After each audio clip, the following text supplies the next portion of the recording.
don't know what happened there, but that was supposed to be welcome to the stream. But there you go. Welcome to THFC Till I Die, your home of Tottenham past the present. And tonight we're all here. Me, Philip, and the Queen, the original threesome. We are back together again. Ellie's back of our break. Me and Philip, she's here to bring order to me and Philip and make sure we don't step out of line. And we're also joined tonight by our usual co-host as well, Mia down the bottom from Spurs Between the Lines, and Chris, the man from Newcastle, who once said, I'd love to sell tea towels for 11, but ended up selling computers instead. Chris, good evening. How are you? How are you this evening, Chris? I'm fine, and I apologise to everybody who was waiting for us. Is my Newcastle timekeeping terrible? I tell you, I got stuck at a tea towel convention, so I apologise. There you go. How many? All right, we'll get into that later. And Mia, how are you? How are you this evening from Spurs Between the Lines? Are you ready for tonight? And did you watch the Italian Job earlier to get in the mood for this stream tonight? I don't know if Mia's there, but anyway, Mia, are you there? Feed the dog. Yeah. Are you there, Mia? She's probably blown the bloody doors off. I'm here. Yeah. Did you watch the Italian Job to get in the mood tonight for this stream? No, I didn't, but I did blow the bloody doors off. Yeah. And of course, you're supposed to blow them off. Of course, Queen Ellie, you're back again. You're back off your little break. How are you this evening? You're only supposed to blow the bloody doors off. I know. How are you this evening, Ellie? Nice to have you back. Back to what you do best, talking Tottenham Hotspur. Yeah, well, it's 40 years married today as well, so it's a privilege to be on THFC Till I Die as well, celebrating it. And let's get cracking. Yeah. Let's get cracking lacking. And last but not least, he is the legend of the Spurs community. This man is the godfather. He tells you to do something, you do it, or you'll end up watching TalkSport or Sky TV, one or the other, and he'll have you down there with Paratici. Philip, how are you this evening? And are you looking forward to this streaming? Do you know, has the Italian Job failed, as I put in the title of the show? No, it hasn't. No, I don't think so. I don't think it's been given a chance to flourish the way it should have been. And we can speculate who's to blame for that. We all know who's to blame for that, you know. But no, I'm you know something. I'm a bit more enthusiastic, put it like that, after the first half performance last night. It shows what we can do. Yeah. But what we need to do is cut out these goddamn awful personal mistakes that are costing us matches. Like we handed 3 goals to City on a plate last night. You can't keep doing that. No, you can't. And we will get into that. We will get into Conte's tactics. Paratici, is he at fault for this, the January transfer window? If Conte does go, where do we go? Do you know who takes over from Conte? And do you know who's to blame for this mess? But anyway, let's welcome a few people into the chat for show first. Big up Corey Boy. He says it should be Conte and the tie board. Tie board still right for Spurs. Big up Wembley One. It says evening boys and girls. I know there's a protest tomorrow at the training ground, but one on transfer deadline day, as there was last year, will gain much more public publicity. I feel too many games tomorrow. We just have to wait and see. Wembley One, we have to wait and see. We will get back to that as well. No, we'll get the guys' thoughts on that.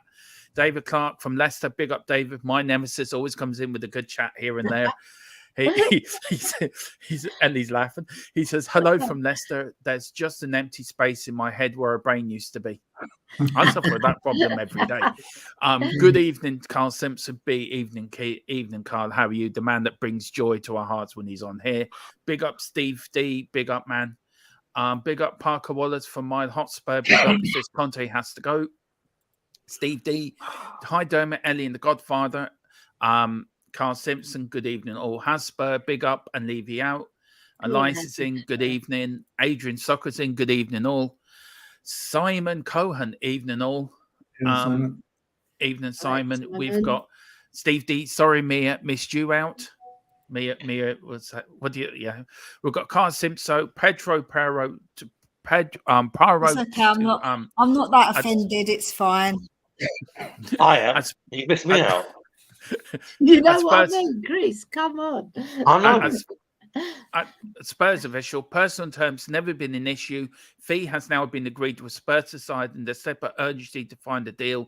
Pending medicals, Paro will be a Spurs player. Guys, we could be on the verge of making our first signing. Is that from Spurs official? Is that from Spurs official? Yeah, that's from no, Spurs I was looking official. for it. I couldn't find it. So hold on. We will, Chris, and if one of you can check that out for us. But that is, I'm doing it now. We could have, for breaking news on this show, we could have a new player in. Carl Simpson, that's the rumour tonight. Derek Hutchison, big up Derek. Dyer David Sanchez, Luis Son out. Steve D says, sounds kinky. Don't know what he's on about, but if that's the way you roll, Stevie D, then that's the way you roll. Big up, sir. Brian Maguire, well done, Queen, on 40 years of marriage. Yeah. Conte is just like that coach in the Italian job, teetering on the edge. Oh, yeah, at the end, when he says, hang on, lads, I've got a plan. With the goal sort of going out the back of the door. A great way to end the film, I have to say, is one of my all-time favourite films, The Italian Job. Never liked the remake. Brilliant. The remake ruined it for me. It's always the original. Yeah. We've got Wembley One says, what a star-studded lineup today. Congrats, Ellie, on her anniversary. With Spurs, it's more like a life sentence. Yeah. We've got big up Shamu. He says Arsenal already lining up a second defender. Why we can hardly get one. Paratici missing in action. We will get into that. Hasper, until we change the players, we won't see a different result. It seems Paratici's going to jail. We will get into that as well tonight and tomorrow. We've got the wanted show debate. Where has the Don gone? We've got a big wanted poster out. All we ask for as reward is a right wing back and a centre back. That's what we want, if you can find them. Derek Hutchison, Levy, Enoch, Conte out, start again. That seems to be some of the move between the fan base. Imagine Steve D. Imagine being a boxer, Philip. I put this one to you. Imagine being a boxer, refusing to change your tactics against a southpaw or someone that goes to the body. Sounds like a sensible formula. Conte's a one-trick pony. Tell me if I'm wrong. We will put that in the question box. And Philip, in a minute, I'll get you to answer that first, if that's okay. Then I'll go around the panel on that. Brian Maguire, big up Brian, says we could have Skinner instead. We go for Joe Rodon. Skinner, I think, is on his way to PSG. Is he, guys? Is he agreed terms with PSG? Yeah, he's going in the summer. Yeah. Would Reguilon get into the current Spurs squad? We'll add that to the question list as well. I think he'd be better than what we've got, to be fair, but who knows? And then we've got Paul Brown, big up Paul, evening Dermot and all. Where do we go from here? Down to the pub for a good bloody piss up, I think. And Philip on the drums playing us a bit of music from the Dubliners. Yes. Adrian Soccer, due to the current economic and cost of living and Spurs crisis. I like that. You put that in the end. We should be compensated. We should be. The light at the end of the tunnel has been switched off until further notice. Yeah, I just blame the ESB in that one. And then Elias Reguilon fits this team anytime. And then Hasperster and Shamu. Right, guys. Well, we've got through all the chat. I'll tell you one thing. That's the first time it's taken me that long to go through the comments of the start and the stars. There is 21 people already watching. Please hit that like button. Please hit that like subscription button. If you want to get a super chat, the chat's going to be busy tonight. If you want to get a super chat into the panel, to Philip, to Ellie, to Chris, or to Mia, get it into the super chat. It will go to the top of the list. And while you're there, also get your memberships. $2.99, $4.99. Philip, we're having the competition, aren't we? Do you want to explain to everyone very quickly what the competition is? And that starts on the 5th of February. 2 weeks' time it's starting. Basically, we're going to pick 10 matches from that current weekend programme. They're going to mix of Premiership, Championship, Scottish Premiership, whatever. You predict the result of the game, not the score. So you get 1 point for a home win, 1.5 points for a draw, and 2 points for an away win. And on top of that, there's one match is picked as a score forecast game. So you try and predict the actual score of that match. If you get that, you get 2 more points. And also the number of goals scored in the 10 matches. If you can get that right as well, you get 2 more points. So there's 3 ways of scoring it.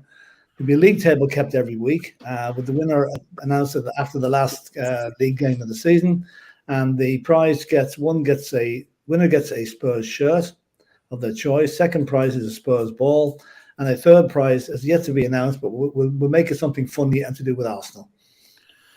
Yes. And if you do finish bottom of the league, you will be relegated with an Arsenal season ticket. So there you go. So try not to finish last. Yeah. Right, guys, very quickly, I'll go around the table. I'll start with you, Philip. Well, you mentioned it earlier about Man City. Did Conte get his tactics wrong last night, Philip?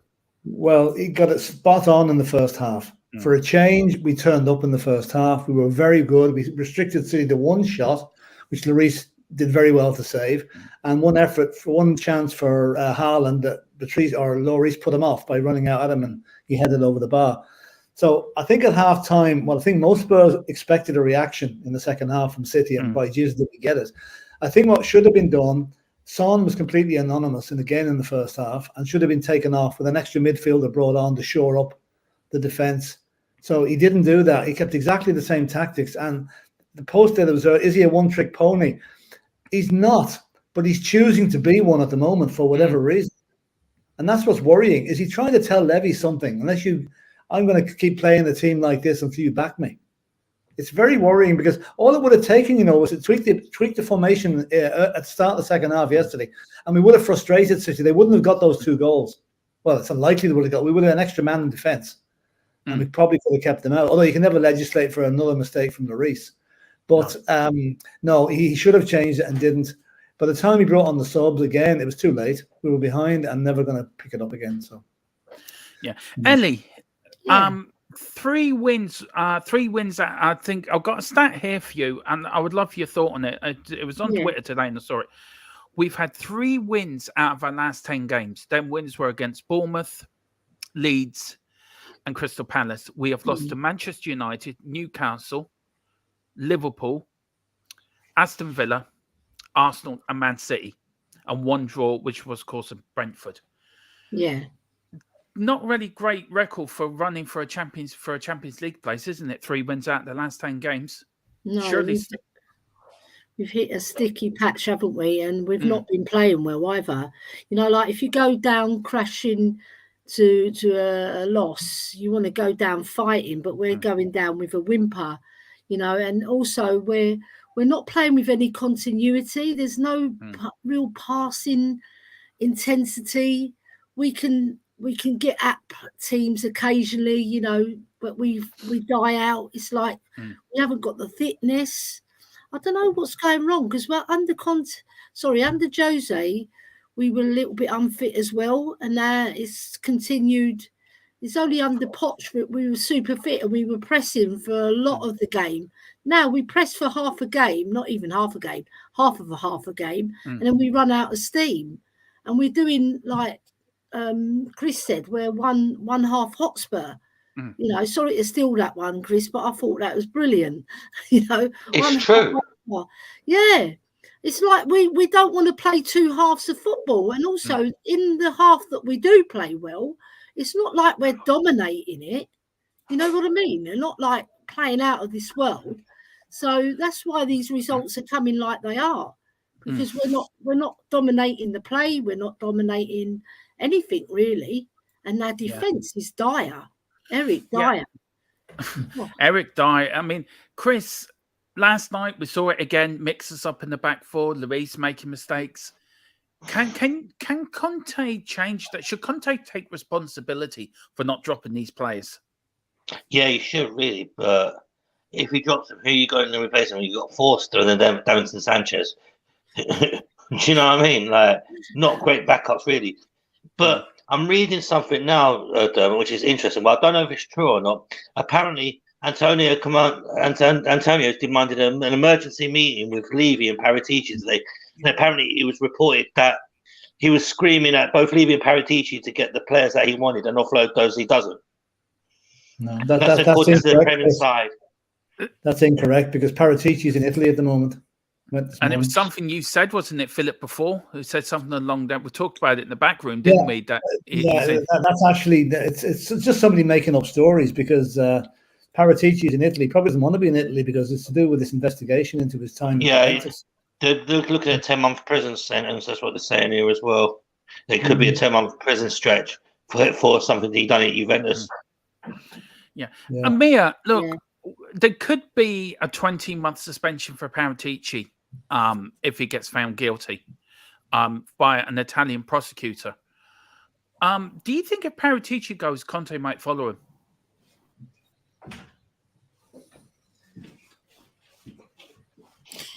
Well, do you know what? Paratici came before Conte. It was like I'm not entirely sure, but obviously it's not going to be a very good look, will it, for us if that happens? You know, like a really bad look for us.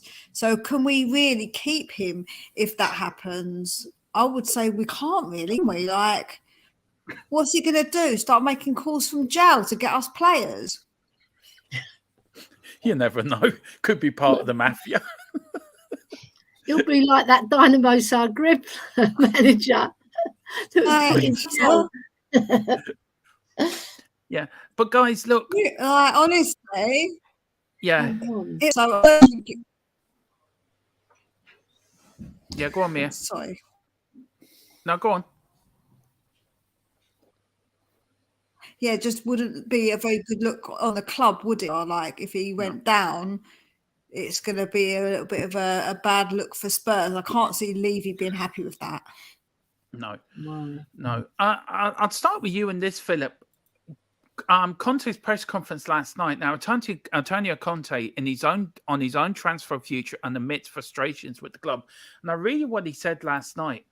It says, for sure, you tell me about my previous experience with Inter, Chelsea, Juventus, but also with Serena and Bari. Yeah, these are different situations when you understand very well what it's situations you realise. And then you go into it with more strength. You understand. I want to improve the team, the club with my vision, with my idea, with the suggestions. Then for sure we'll see. I'm totally into the new situation. Know that my task is to be part of this process and try to do with the team in transition to start to become a solid and build a solid foundation and try to build the team ready to fight to win. Do you think, Philip, with all the it's Conte out, Conte in, do you think he doesn't even know himself where he's going? Or do you know, with a lot of heartache he had the other day, he says it's been a difficult season for him. Do you fear for a Conte's mental health sort of thing? Do you think he's suffering a little bit? He looked like he'd aged a bit last night now, to be honest. No, he hasn't aged as much as Graham Potter has, but he didn't look as fresh and youthful as he did up to recently. I'll tell you, though, one thing. You could substitute that quote from Conte, one of the Shakespeare passages in the O-level exams, I think, because what is Conte talking about here? Discuss. Because I'll tell you one thing, you could read several different meanings out of that. Yeah. I think he has had a tough season. The loss of the Marine, I think it hit him particularly hard. And may I say, has hit the team particularly hard because we don't look as fit as we did when the Marine was in charge. Yeah. I don't think he's been properly replaced. But anyway, as regards Conte's health, and like the Mexican standoff with Levy is not doing anybody any good at all. And we're now, every hour that goes by, we're closer to the end of the transfer window. Yeah. And somebody has got to make a move soon, or else we're going to end up on the 1st of February with no new players, a lame duck manager who'll probably leave at the end of the season, and Daniel Levy they're counting his money again. Oh, great, I got away with that spending end again this transfer window. Yeah. You know, very depressing. Yeah, it is. Ellie, look, I'll say it again, but has the Italian job failed? Has this enterprise with Conte and Paratici, has it failed, or do you think this could be the start of something, or do you think it's just one has to go? If one goes, will the other follow? It hasn't failed. What's failed is Levy for all these years that he hasn't backed each and every manager that he's had.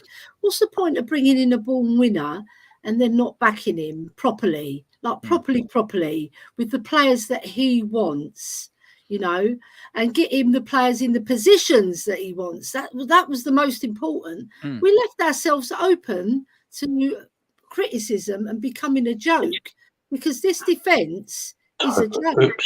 The only one that saves us is Romero. He's the only shining light in a bunch of players that can't defend, they can't run, they can't recover, and frankly, it makes us open to a lot of losses because of it. Because however good our front three are, they can't always recover what we've let in at the back. Yeah. Yeah, I mean, Mia, Philip, did you want to come in on that before I go to Mia? No, it's fine. No. Mia, look, like somebody said here in the chat, where is it now? Brian Maguire says, why are we questioning Conte instead of Levy and Enoch? Yeah. We are questioning Conte and we are questioning Enoch and Levy. I think and I think we question all of it. I think that we can ask more than one question, right? I don't think it's actually a case of we only have to point one finger. I think that we can point fingers at different people. Like, I think people forget that they're so concentrated on this whole Levy in, Levy out thing that they don't understand that there is many different factors to things and that there is more than one blame. We don't have to just blame one person. We can blame more than one person. That's okay to do that. So I think that people just a bit like they're so tunnel vision with the Levy Enoch thing that they sometimes forget that these players are getting paid. Like Son, he's getting paid a good amount of money and he's just not doing his job. Like, he needs to shoulder some of that responsibility as well. Conte picks players that he should be picking and they should be benched. So that's blame on Conte. Levy needs to back him and give him the players that he wants. So then they're to blame if they don't back him. So I think there's more than one person to blame in this scenario. Yeah. That's my personal way I see it anyway. Yeah, look, but Chris, and then I'll have my saying it. Chris, do you agree with me? Do you agree with the guys? Do you know it is everyone's fault, or do you think there's more to it than meets the eye? Do you know, the whole thing is toxic. It starts right at the very, very top, which is the Enoch, Levy, and directors on the board, and it's filtered down to the coaches, which is Conte, and his backroom staff, and it's filtered onto the players because they don't give a toss because they get their wages at the end of the week anyway. So it filters through the whole team. But to be honest with you, Conte, with his cryptic clues, he needs to stop that as well with his cryptic messages. Either say what you're going to say or don't say it at all. Now, do you know what it is with Conte? Right, just wanted to say, so he gets lost in translation because English is not his first language, right? So he's sometimes misunderstood in the press as well, and he uses the wrong words, and sometimes he muddles them, and it comes out differently to what he was saying. And he even admitted that himself, didn't he, Dermot? He admitted it that sometimes people don't understand him. Because like he's trying to convey what he means, but it doesn't come out right. No. Look, my opinion is everyone needs to take responsibility. The players, the managers, the owners all need to take collective, and Paratici all need to take collective responsibility. But let us not forget, our scouting system under Hitchen was atrocious. It really was bad. We went through 3 windows without buying a player. Now, Paratici's had to rebuild up. Steve Hitchen seems to be getting the free pass here. We keep going back saying it's Levy's fault and Enoch's fault. Yeah, people seem to forget Joe Lewis as well. But people seem to forget about Steve Hitchen. He was the one that was recruiting the crap that was coming into the club. So everyone needs to take a responsibility for happening. Conte for not coming out straight how he feels. Paratici for not even coming out doing the press conference. And Conte was right the other day. Paratici should do the press conference once a week during the window, explain to the fans what is going on, what the vision is of the club, or somebody from the board, what the club's vision is. Because we need to get behind something. We cannot get behind something as a fan base at the moment because there's nothing to get behind. So I agree, everyone has to take responsibility. And Philip, was Conte right to call out the board the other day and to call out Paratici? That somebody has to come once a week to say this is the vision of the club. And then Ellie, I'll go to you next, and then Chris, and then Mia. Absolutely, and I'd say every Premiership manager applauded him for it because you don't see it at any club that I'm aware of. No, I don't watch other clubs' press conferences, but I'm not aware of it happening. So he was dead right to do it, and it's born out of frustration at him having to carry the can every time he faces the press. Because let's face it, some of those guys ask very loaded questions, and like Ellie said, English is not his first language. And while his responses mightn't be wholly understandable or clear, you can be sure that the questions that he's been asked are loaded, and he could actually walk into it by answering, the way the press wants him to do. But I just seen it yesterday. I'm just trying to get it up here. When he was asked about, he said, Conte states he is just a coach and questions need to be asked to the board. That's what he said yesterday at the press conference, right? Which is right. I'll tell you what I regard Tottenham Hotspur like at the minute. Use this comparison, right? It's like a firm decides to build a brand new factory, state-of-the-art factory with everything in it, right? Then they come to put the machinery into it, and they buy second-hand machinery. They buy knock off stuff at the back of a lorry. They don't spend the money that matches the investment in the factory itself. And what happens? They produce second stodgy goods, and that's what Tottenham are doing at the moment. Yeah, right. Yeah. We've got the infrastructure. We're not investing in the players. Yeah, Ellie, I've said it before. Would you take the old White Hart Lane with a world-class team, or what we've got now? What do you know? You us three in the top line. I'd hate to know if we all put together how long we've been Spurs. Just the three of us on the top line. I'd say being over 100 years. Us three following Spurs easily. Would you have the old White Hart Lane, Ellie, and a world-class team? Yeah, I would do, because it's not all about the stadium. It's about what's in that stadium. And you know what? The fans are what make a club. It's not just the players. The players are important, I must admit, because they go out on that pitch and they try and give their all. But this team doesn't, apparently. So basically, I just want to see... I want to see the White Hart Lane atmosphere come back as well, because when we had it against Arsenal last season, that place was rocking, and I knew we were going to win that match. But now I'm at the stadium, and it's just like it's dead. It's dead. There's no life.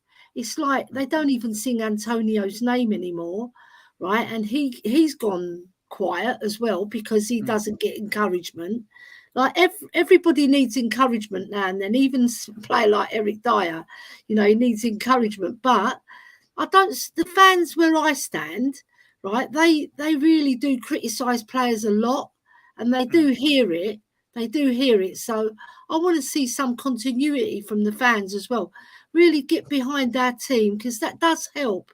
When we played Arsenal last season, it was amazing, the atmosphere. But this season, I didn't get into the ground, but I stayed there for a good 10 minutes before we drove home, and it was very quiet, very quiet.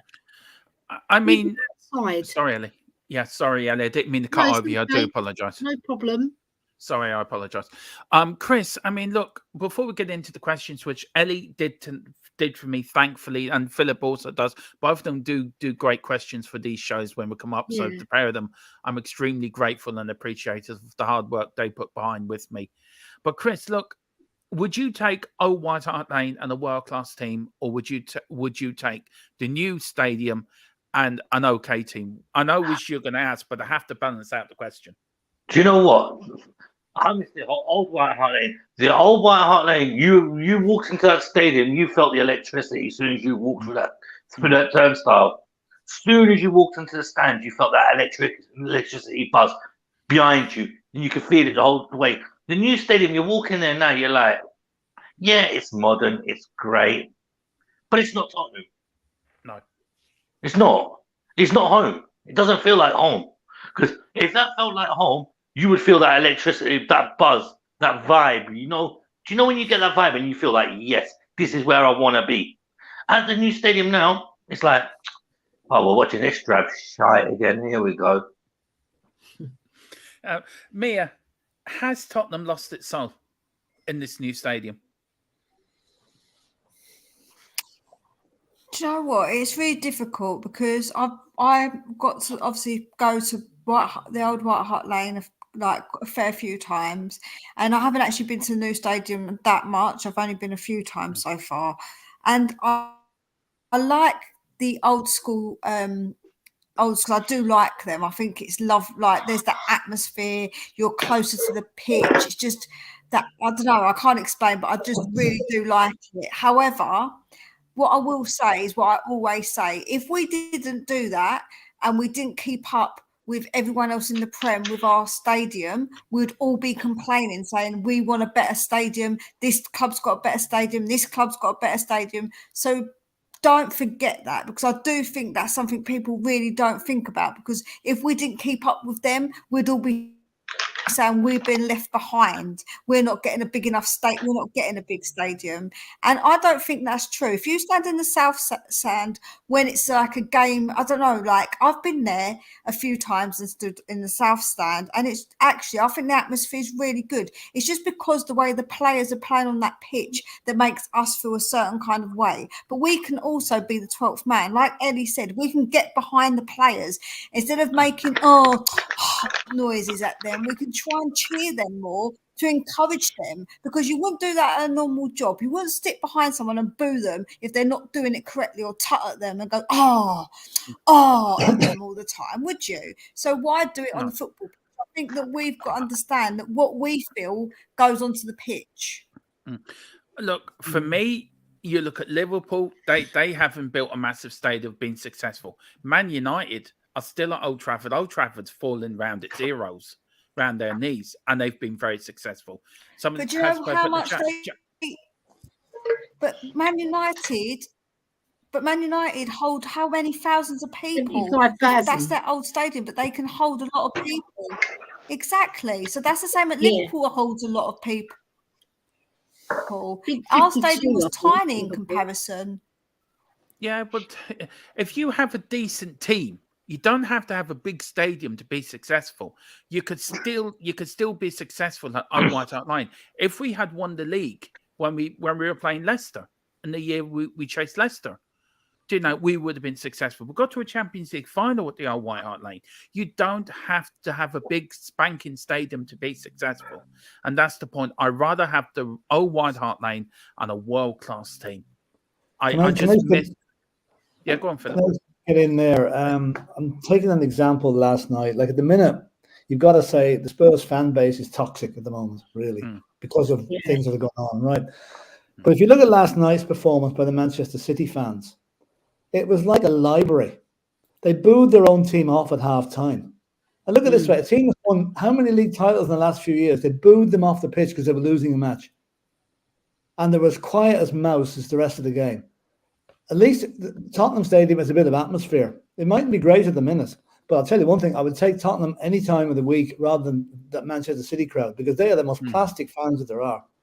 They've been living in United's shadow for years, and now they've got a bit of success going. They just sit back and enjoy it. They don't get behind the team at all.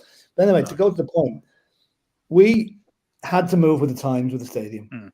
We really had to, even though we would love the old White Hart Lane back.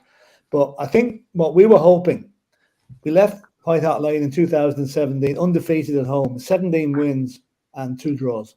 And we all thought the new stadium was going to be a fortress. Unfortunately, it hasn't turned out that way.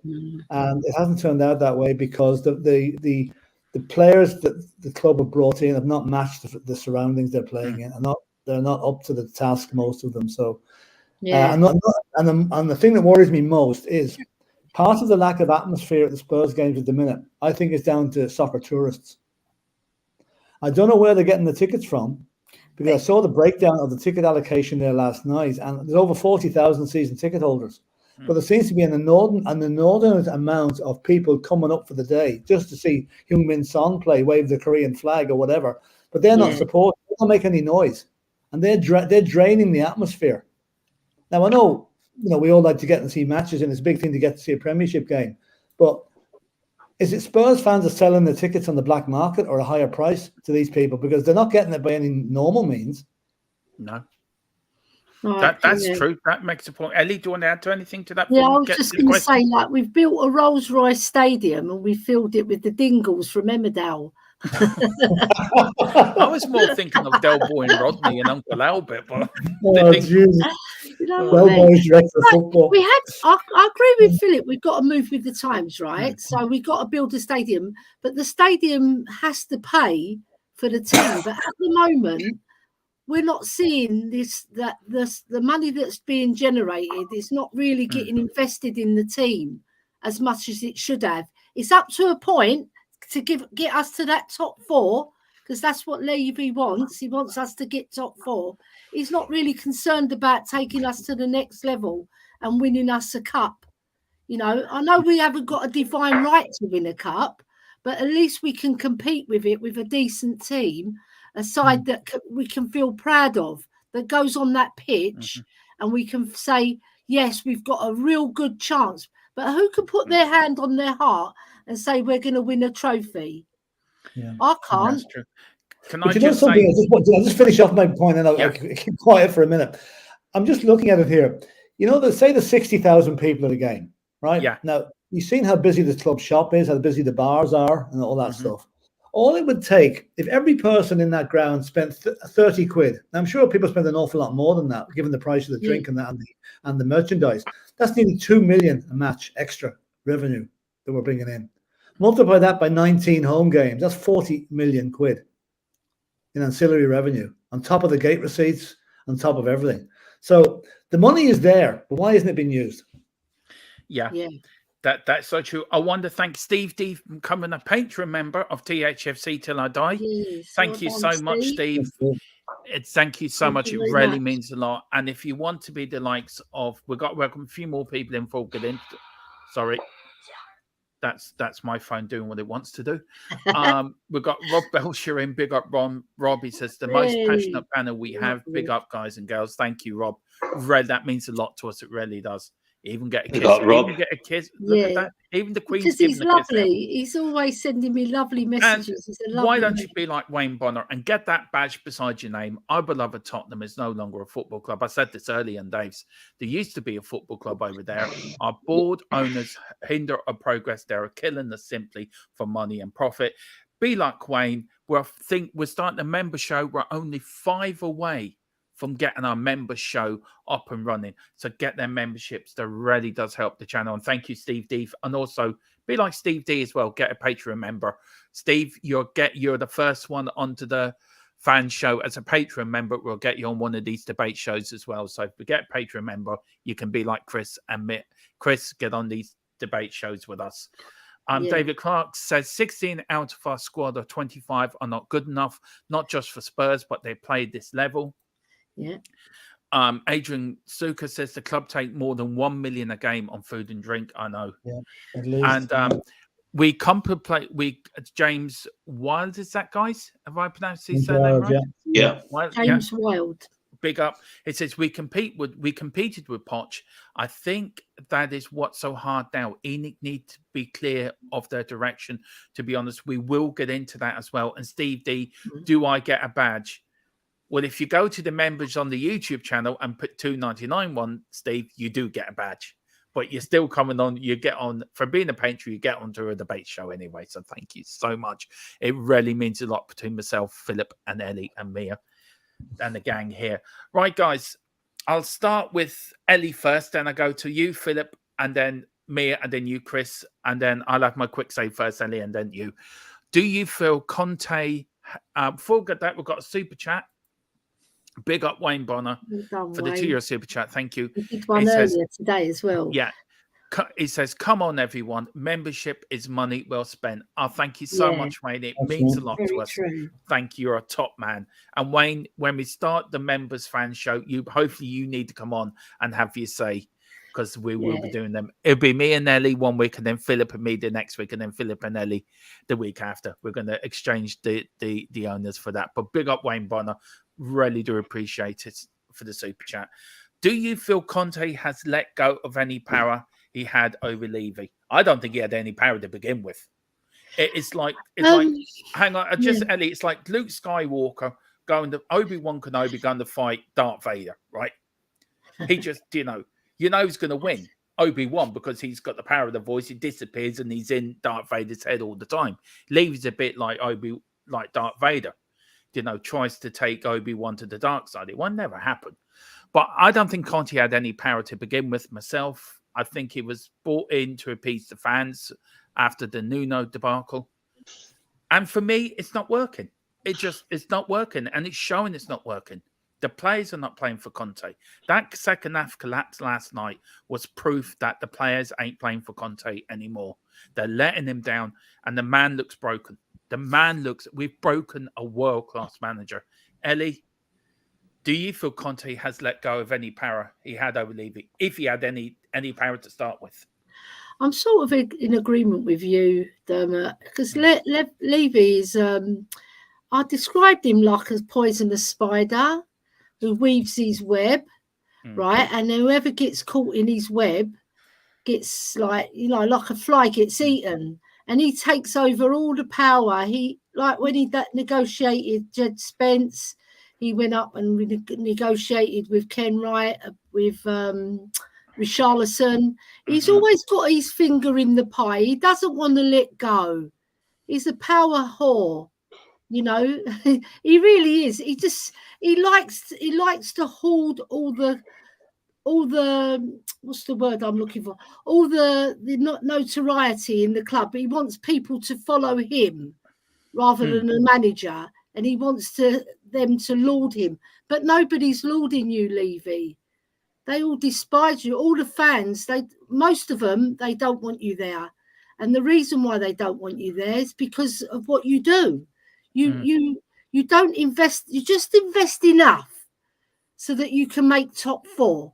That's all you do. I was having a chat with my brother earlier tonight, and we came to the agreement that, you know, that's what he does. He just invests enough to get you top 4, but not to push on and compete with the very best in the league.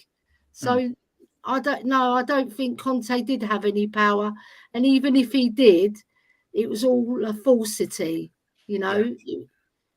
Yeah. Do you know, Philip, did he have any power? Do you know? No. I know he used the Darth Vader, Star Wars sort of thing, but do you know what I mean? It's a bit like trying to convert Darth Vader, Levy's Darth Vader is trying to convince Luke Skywalker, come over to the dark side. It's well worth it. Do you know what I mean? Did he have any power? No, he didn't have any power. What he had was, when he came to Tottenham, he came on the understanding that his conditions of employment would be met by Daniel Levy, and they included a certain sum of money, I'm sure, to buy players. It would appear that now we will know at the end of the transfer window if this is true or not, but it would appear that Levy is either stalling or reneging on that deal, hence making Conte very much a lame duck manager. He can walk, right, and that will damage his reputation. Yeah, he can wait until the end of his contract and be a lame duck manager for the next 6 months, basically. So basically, the power is all with Levy.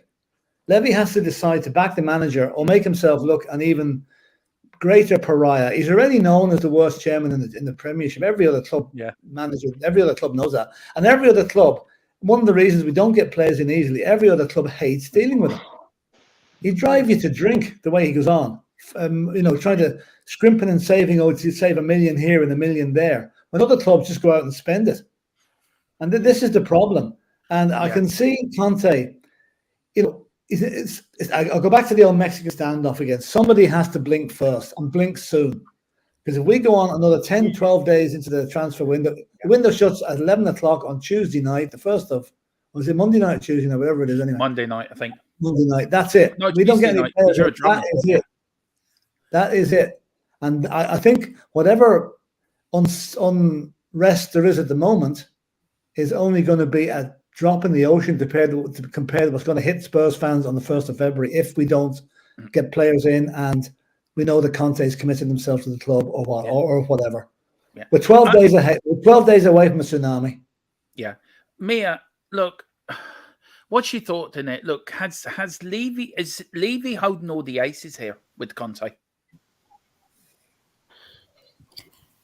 I don't think he's holding all the aces because I think that Conte knows that he can walk away, and like in the typical gift that you get with the man walking and there's a big fire behind him, like he just blows it up, and then there's like he walks away. That's going to be Conte. He's going to be like, cool, I'll walk away from your big fire, your big blazing fire. So that's cool with me. So I don't think Conte has got as much to lose as Levy, actually. So I actually think Conte holds leverage, but I think Levy wants all the power because he's a control freak. He's like a proper control freak, you know, like he has to have control of everything, micromanaging every little thing.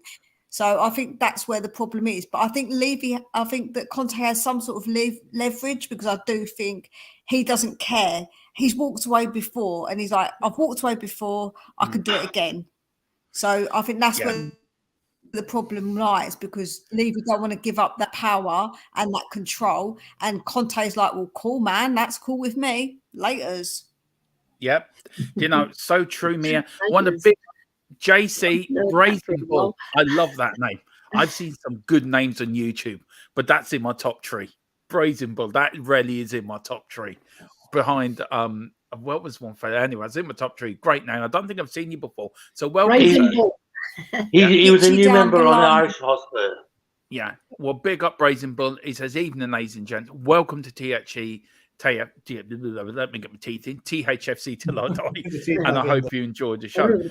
And also the Bottom Duter as well. Big up the Bottom Duter. Great to see you in as always. And yeah, and we'll read your chat out in a minute. Chris, to you. Look, I know you got a lot to say in this, so we're going to sit back, get the popcorn ready, and let Chris go. But do you feel do you feel Conte's let go of any power he has over Levy, or does Levy hold all the aces, as I said to Mia? Do you know what? The thing is, I don't think Conte had that much power anyway. Levy's held all the aces for years. No matter what managers came in, whether it was Poch, Jose, Nuno, and now Conte, yeah, Levy has always been that control freak. And when he come out with that, I'm going to relieve a bit of pressure and leave Paratici to do the job. It was a pack of lies. Because Paratici still hasn't got as much power as what Levy said in the first place. So, to be honest with you, I don't think Conte's got that much power. That is why all these signals are being sent out as right. I'm just a coach. I'm not the manager. I'm a coach. I'm here to coach the players. And it was the same response that Poch gave about 4 years ago. Yeah. So to be honest with you, in my opinion, it's Levy's holding all the cards, so it's Levy's way or the highway, basically. Yeah, and that's true, Chris. Steve D, he says he's losing the will to live. How do I do a membership? Right, guys, do you want to tell him how you do it? I think Philip's gonna say to him, Philip. Just hit the membership button on the channel. Oh yeah, the membership button on the channel, and away you go and join the merry band. Yeah, and there's three. If you hit the membership button, join, and then there's a selection of memberships. One from $2.99, and then the Pat Jennings one, which is $20, which we don't expect anyone to hit anyway. But we've got 4 different sections there, Steve. So just hit the join button on the YouTube channel, and then that's how you do it. But thank you. Your support really means everything to us. Hasper says the transfer window ends on his birthday. Bless you. And he says, remember what Poch said, that they should change his job title. Is that Levy's birthday or Conte's? Is that Levy's birthday or no, Conte's? Hasper's birthday's on deadline. Yeah. I was so sorry about that. Harry Paul was with him yesterday. Go on then. Yeah. Paul, me and Chris's birthday falls on the Man City home game, so that's going to be depressing enough. Guys. No, I'm gonna start with you, Mia, in this, and then I go around the table again. So, Philip, you be last. Sorry about that. Do you feel, Mia, like our DNA, our style of football has been compromised under Conte's management? Now, we've been known, Mia, for free-flowing football. Spurs was always known for attacking, great football, always scoring goals. Under Poch, we were banging teams away. The end of last season, we were doing the same. Where has this season gone wrong? Where has Conte compromised our DNA, Mia? Do you know what? When you think about other managers that we've had, we haven't always played like that. Do you know, like we have made a bit more under Redknapp, but we've had times where we haven't always played like that. So I think this whole DNA thing is a little bit, I don't want to say overrated, but I do think it depends on the manager that you get. We knew that when we got Conte, that's the style of football, and that's obviously a bold decision to go with that manager, knowing that's their style of football. Do you know what I'm saying? So yeah, I think obviously it's down to the manager, and that's obviously down to what the board want for the club. So I'm not laughing at you, Mia.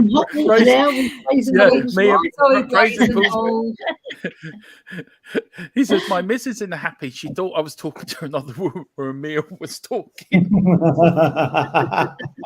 Oh dear. And big up to Steve D is becoming YouTube. No problems. Yeah. Big up Steve D. Coming between him and his wife, Mia. That could be a late night show. Right, never mind. We'll skip on from that. God, I'm a home record that known it. Just seen a bit of good news there. Can I just get 15 beat Liverpool today? Yeah, that's right. Yeah, I know. So at least we won a game. Wow.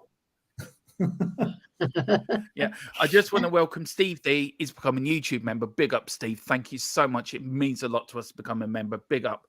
And also, Wayne Bonner's put in the super chat as well. Big up, Wayne. He says, welcome to the club, Stevie. Steve, who's next?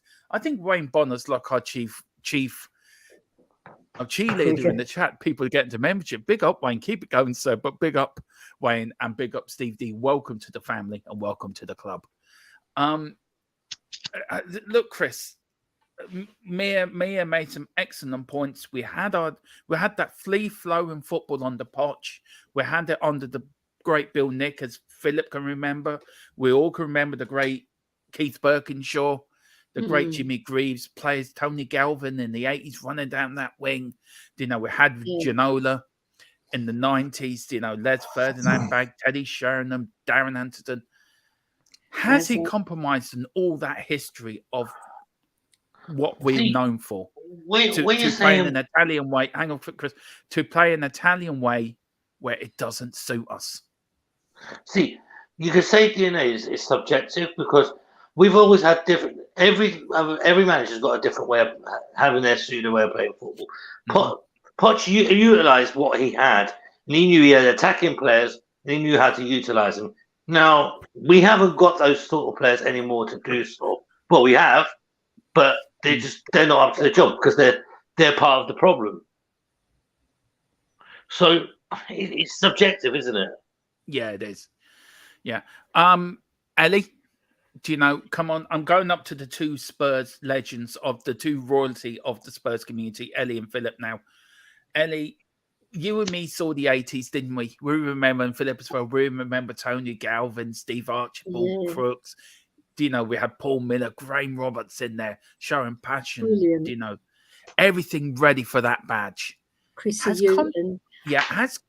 Has Conte compromised on our tradition, trying to introduce us to his tradition? And is it mixing? If he had the right personnel, I think if we give him time, right, and he gets these players in and he moulds them into a team that's going to challenge, but will he get that time? That's the big question now, because he already looks like he's giving up from the sidelines because the body language is like really bad. Because I'm a reader of body language. I really do study it. And like when he crosses his arms, that's a barrier. That's a barrier. And then his face is ashen and he doesn't look like the normal Conte, right? But I just feel he's trying to do the Italian style, but it's not quite coming out because we haven't got the Italian style players. We've got like British players and a mixed match of other foreign nationals, but they're just not gelling as a team, so he needs to change it and quick. He needs to get his own players in. If he's going to stay, back him, give him the players that he wants. We know we've got to get Levy out for that to happen because he's not going to back Conte. Otherwise, he would have backed him fully in the summer and got him every single player that he needed in every position that he needed. But he left him short. So obviously we are short now, and we're playing with a shortness of class and intensity, and we're not playing as a team either. The passing is atrocious as well from the back, and he wants them to play from the back because that's the Italian style, isn't it? So we haven't got the personnel to do it. So he needs to change it if he wants it to succeed. Philip, I could talk to you 2 hours about Spurs and Tottenham and the history and everything, like you and Ellie. And we've seen some teams over the years where they've been exciting. The Poch era, that was so exciting, and it was true to our beliefs, our DNA. Levy has come out and said, when he appointed Conte, we're going back to our DNA. But we're seeing the same boring football we saw under Jose Mourinho. Now, last night in the watch-along, Philip, we were both critical of Conte not changing the team quick enough, not making substitutions quick enough. Do you feel he is a one-trick pony? And do you feel he's now been caught out? I don't think he's a one-trick pony, but it's his reluctance to move on to the second trick that's causing me a bit of a problem. But I want to go back to 1963 to tell you a story. Right now, this may be relevant to what I'm going to say. The second part of this is in 1963, Spurs got to the European Cup Winners' Cup final, right, against Atletico Madrid.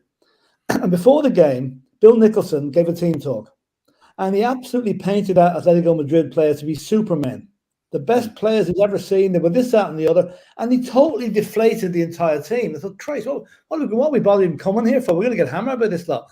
Bill went away, and Danny Blanchflower gave the greatest speech in his career to boost up the team. He says, "Don't mind about them. We're the champ. We're the only team to do the double in our 60 years. We are the best team in England. We're going to beat this crowd." We went out and we beat them 5-1. Right. Now, second part of the story. Conte, have you noticed a trend in Tottenham where we've been absolutely brutal in the first half, right?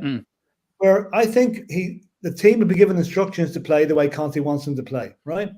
And my theory is, in those games that we come out in the second half and play completely different, I think somebody in that dressing room is saying to Conte, "Fuck you, we're playing my way now." And we've gone out and played with freedom and ignored the manager's instructions. Because I think that's what makes him so animated on the touchline, because players aren't doing what he told them to do. Yeah. And you think by that he would know to change it a little bit. Like yesterday he was crying out for another midfielder at half-time, crying out for it. But no. He brings Richarlison on after about, 65, 70 minutes? He makes other changes in the 80th minute when it's too late to change anything. So he's not a one-trick pony, right? But I think maybe this episode this month, losing the matches and not playing the way we want to play, might just get him to use his second trick. And, okay, to do that, he's going to need the players in that he wants. The deadwood has to go. The likes of Pierre Porro has to come in at right back. Like that will be a huge improvement in what we've got at the moment. But it's the centre-back position that worries me, because that is where a lot of the mistakes are coming from, really. And that's what needs to be addressed. And I think if he gets those players in, then we might... Yeah, go on, Mia. Can I just challenge you on what you just said, Philip? I know you're the godfather and I should be challenging you on it, but I'm going to anyway. Sod it. What I would say is what you said about Conte, I don't believe is true. I do not think he goes in that and says to them, play like absolute imbeciles and make complete mistakes. I think he might say, be cautious for the first 20 minutes or so. But I never said that. All I said, Mia, was... I don't think that some player in that dressing room... I know... Hold up, can I just finish just 1 second? I don't think anyone in that dressing room has got the balls to tell Conte, F you, we're going to play my way. I don't think that happens. I think Conte goes back in that dressing room and says, listen, you're not playing how I've told you to play. Because even is it Højbjerg that come out and said, no, or was it Kulu? One of them said, that is not how we train to play. They don't train to play that way, which means Conte does not want them to play that way. He don't want them to play that way. So that's utter nonsense. Yeah, well, okay. Well, I'm not going to call anybody ever says nonsense to me. Well, I said that if you listen to me, Danny Blanchflower made that speech when Nicholson had left the room, right? I'm not saying the Spurs players stand up in the dressing room and openly disagree with what Conte's saying, but they have a little chat with each other as they're going out. Say, right, lads, we'll go back to plan B here. You know, listen, we go out in the. That's not Conte telling us to go out in the first half and play crap. It just happens. It's whatever way the other teams are nowhere easy to play against, and they press us hard, and that's why we don't play well in the first half. But I think something gives in the second half and I think some of the players might just take it amongst themselves. Like, for example, did you see Harry Kane's reaction last night when the third City goal went in? Yeah, threw his eyes up to heaven. I know. And do you think he's going to accept that in future games? He's going to have a word with the players. Say, listen, lads, come on, get your finger out. This is Tottenham Hotspur, and we're a laughing stock at the minute, you know? So something has got to give. One way or the other, we've got to start playing 90 minutes and start playing 90 minutes in a way that the other teams can't see us coming all the time. We're so predictable at the moment. So predictable. Yeah, I mean, the only... Sorry, go on, Ellie. I was just going to say, do you know what? I don't think we've got the players that can pass the ball well enough to sustain a 90-minute performance. We need a midfield general. We need an attacking midfielder. That's the one of the other things we do. Well, but where does he fit into the scheme, though? Where does he fit into the midfield? We have to. The way Conte sets up. So would you then? Right, I'm going to put this out to everyone, and I'll put this out to everyone. Look, we're after that Roma player. I'll forget what his name is. Yeah. Now, if we get him, does that mean we drop Sonny? Or do we drop Sonny and play him behind Kane and Richarlison? Change it around. Sonny deserves to be dropped at the moment, though. Sonny can't justify his place at the moment. I do believe now. I agree with you, Philip, and also agree with Mia that I do feel the players do talk to each other going out onto the pitch, and and Mia is sort of right that they wouldn't go up and question Conte, but I do also believe. Yeah, I do also believe that they do get together on the pitch. There's groups of them together. You see them. There's 2 or 3 together. Come on, we've got to change this. We'll ignore what it says. Let's play how we got to play. And I do feel that Conte is an Italian manager. He's Italian through and through. He plays the Italian way, the defensive way, the way that you don't let a goal in. You defend as a unit. You defend back. Do you know what I mean? You defend as a team. You don't attack. You sort of play the counter-attack in football, like the Italians have been known for years and years and years. Back in the 80s, Italians will go 1-0 up, and you'd be lucky to beat them because they were that technically brilliant in defence. And that's not our game. That's not the English game. The English game, Philip, and Ellie and Mia and Chris, it's all blood and thunder, isn't it? It's attacking football. See, we haven't got any Italians in our team, not one. No. So how are we going to play the Italian way? We can't, and he can't train it because they haven't got the skill set to play defensively like that. They can't defend. There's only Romero who can defend and recover. So there's defending and there's recovering as well. Because when you're recovering, you're actually covering another man as well, plus your own job. Because the other man is not doing his job, right? So it happened when Longley tried to control the ball and he couldn't recover. You see, he didn't have the pace or the fitness to recover, and Mahrez just sneaked in, scored a goal and wrapped it up. Yeah. I think the positive from last night, one positive last night that I saw was the return of Bentancur. Yeah. That was a huge plus for us, as long as he can stay fit now. Yeah. And we've got a super chat here from Wayne Bonner. Big up, Wayne Bonner. Thank you so much indeed. It's very kind of you. Please hit that like button, hit the description. There's 43 in the viewing at the moment. So please hit that like button, hit the subscription, and also be like Wayne and get your memberships. It does help the channel. And we really do appreciate it. Guys, he says, question. How many of our players do the panel think are able and willing to adapt their play to what the manager wants? I'm actually, because I'll start off then. I'll go around the table. Myself, Philip, then go next, Ellie, then Mia, and then Chris, or Chris and Mia. I'm sorry. I'd say 2. No, actually 3. Harry Kane, Bentancur, Højbjerg. Them 3 would be willing to adapt their game. The rest of them wouldn't because they can't. Dyer can't. And Romero, 4. Romero, Højbjerg, Bentancur, Harry Kane. Philip? Kulichevsky, put him in as well. Yeah. So okay, then 5 then. Well, let's see if anybody else we're missing. Papa Sarr could do it if he was given the chance. Yeah. And Brian Hill can do it. So we have the Yeah. If you break it down, you'll find the players that can't do it are the ones that have been there for 10 years. Yeah. Yeah, definitely. That's the crux of it. Nail on the head there. It's the old guard that can't do it. Minus Harry Kane, obviously. The Reece doesn't have to do it. Dyer wouldn't have a clue how to do it. Ben Davis, same. So they're the ones that need to be shipped out as soon as possible. Mm-hmm. He should have that in his memoirs. I didn't know how to do it. Ellie, how many players would you add to that list? So we've got Romero, Right, Bentancur. Hang on, we've got Truly. Romero, Bentancur, Højbjerg, Kane, Kulu, Gil Messi. Got 6. Who else would you add? I would actually add Basuma to it because I think he is ready to step up.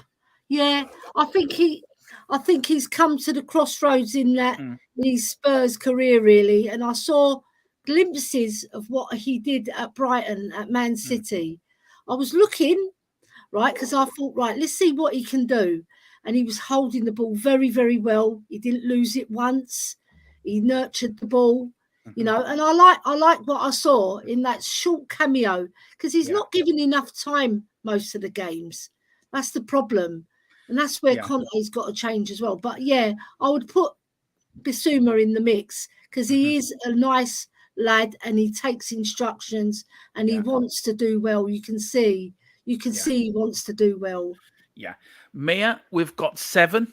Do you want to add to that list, or do you think they're the only 7 players that would be able to adapt to play to what the manager wants? No, I don't think I want to add to any of that at all. I think that's spot on. Yeah, and Chris? You still with us? You still there, Chris? Chris is muted. Chris, you're on mute. You're on mute. Oh, sorry. Yeah, I'm still here. To be honest with you, no, not really. Just the 7 that you got there are more or less can adapt. But I am just reading a news report from an hour ago about Zaniolo. Actually, apparently he's agreed to join Tottenham, but the deal's still complicated because of the valuation between both clubs. Spurs want to do a loan to permanent signing deal, but Roma are insisting for 40 million euros for a permanent sale. Yeah. And Jose's trying to get his own back on Spurs here. This is a bit of revenge time for Jose. Yeah. Give us the 40 million, Levy. Wayne Bonner's put here, Sarr definitely a good shout, and Gil Messi as well. Big up Wayne Bonner. Where was Gil Messi last night, by the way? He wasn't even on the bench. Injured. No. He was injured, apparently. Right. Getting injured. Guys, I love this. This is my favourite question out the whole lot of them. I love how this is put. I just really do. It's just me and Ellie worked on this for a while, didn't we, Ellie, last night? I gave it to Chris earlier. Look, I'll start with you, Ellie, and then I go to Mia, then Philip, and then you, Chris. Okay? No, I actually go to Chris after you, Ellie, then Mia, and then Philip. Yeah, go on, Mia. I've just read, apparently, Paul O'Keefe's posted that Harry Kane is open to go to Manchester United this summer. Right. Just read that. 85 like Weghorst on a 6-month deal. Tier 1, that is. Tier 1. Yeah. And apparently there's an £85 million price tag being put on his head. But I'll tell you, I'm disappointed that Harry's come out and said that in the middle of the season. We're bad enough now without him, if he did say it. Did he say it? Said it or Paul O'Keefe said it? Yeah, Paul but it's come from somebody else. Isn't he? It's come from somebody else. No. Yeah, they've leaked it. Levy, always the wife, the managers, the bridesmaids. I love that. I absolutely love that. Yeah. Discuss. I'd say the manager's always the husbands because the wife has the husbands under the thumb. Ellie, what do you say to that? Yeah, because like I said earlier, he's like a poisonous spider, and he doesn't want anybody to be the wife. He's the wife or the husband, whatever you want to call him, he's in charge, and he's not letting go of the reins. He won't, because he loves the power. He loves the power over big managers as well. He loves that. I remember when he got Mourinho in, he was like a little puppy following him around with like glass eyes, like looking at him. And he will never relinquish the power, because that's what makes him tick. That's what he likes. He likes the power over other people.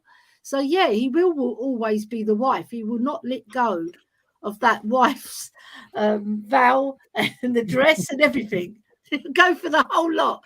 Ellie, you're going to give me nightmares tonight of Levy in the wedding dress and everything. Oh, Jesus Christ. Someone be up a main. Over to you, Godfather. Well, you got Joe Lewis as the father-in-law, yeah? Yeah. Chris, you go next. I can't even think of an answer to that yet. Give me time. You lot are giving me nightmares. Honest to fucking Lord. Right. Joe Lewis, the anonymous father-in-law. Oh, Chris, don't you start. Right.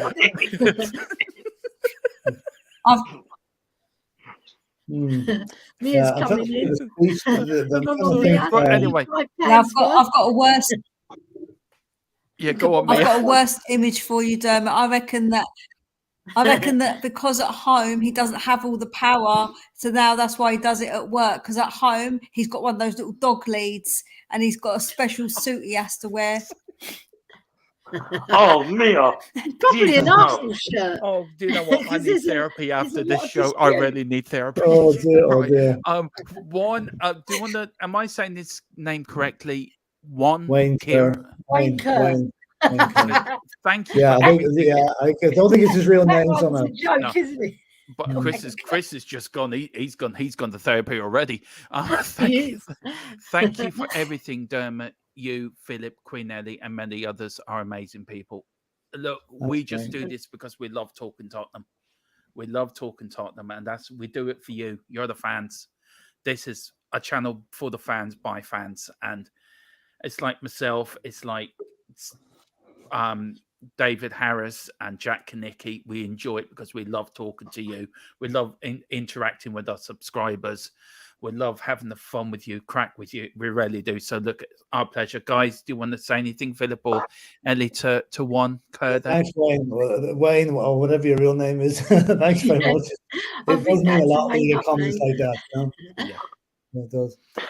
I've still got Mia's image in my head, still being led. Oh Lord Jesus, Mia. Oh Lord. Actually, if you think of a film, think of a film title that Levy was the wife of somebody, right? The one that comes to mind for me is Bride of Frankenstein. That Wayne Kerr name, Dermot and Philip and Mia and Chris. Yeah. I used to work at the Department of Social Security. I don't like to advertise that, but I did. Beware of Ellie. Beware of Ellie. Beware of Ellie. Yeah, there was a lady called Amanda Bent, and she was an inspector, and on her card it said A. Bent Inspector.